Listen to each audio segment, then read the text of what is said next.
మహబూబ్ నగర్ జిల్లాలోని జూరాల ప్రాజెక్టుకు పర్యాటకుల తాకిడి పెరిగింది. వీకెండ్ కావడంతో పెద్ద సంఖ్యలో టూరిస్టులు కుటుంబ సభ్యులతో కలిసి ప్రాజెక్టు సందర్శనకు వస్తున్నారు. ఎగువ నుంచి 65,000 క్యూసెక్కుల నీరు జూరాలకు వస్తోంది. దీంతో 3 గేట్లను ఎత్తి 58,000 క్యూసెక్కుల నీరు దిగువకు వదులుతున్నారు అధికారులు. వారం రోజులుగా నీటి విడుదల కొనసాగుతోంది. దీంతో ప్రకృతి అందాలకు జల సౌందర్యాలను చూసేందుకు వివిధ ప్రాంతాల నుంచి పర్యాటకులు జూరాలకు వస్తున్నారు. ప్రాజెక్టు అందాలతో సెల్ఫీలు తీసుకుంటున్నారు. స్నాన ఘట్టాల్లో పిల్లలతో కలిసి స్నానాలు చేస్తూ ఎంజాయ్ చేస్తున్నారు.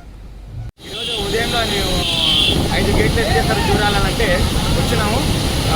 మాతో పాటు మా ఫ్యామిలీని తర్వాత మిగతా వాళ్ళ ట్రావెలర్స్ కూడా వచ్చినారు. వాళ్ళందరూ చాలా ఆనందంగా అనిపిస్తుంది. నాకైతే చాలా ఆనందంగా అనిపిస్తుంది.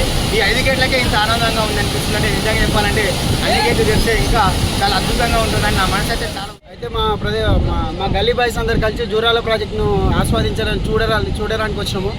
ఇక్కడ 3 గేట్లు ప్రస్తుతానికి తెరిచిరు. ఈ చూసే ప్రదేశం బాగుంది. అంతా చుట్టుపక్కల కొంచెం ఇంకా వాతావరణం జనాభాతో కూడుకొని ఉంటే బాగుండు. కాకపోతే ఇప్పుడు గేట్లు ప్రస్తుతానికి తక్కువ తెరిచిరు కాబట్టి కొంచెం జనాభా తక్కువ ఉన్నారు. रायचूर से उमरनगर कोलकाता में रहिए यहाँ पे आके बहुत अच्छा लग रहा है। तो ये भी खोले से डैम 3 गेट खोले से बहुत अच्छा लग रहा है यहाँ पे आके हमको।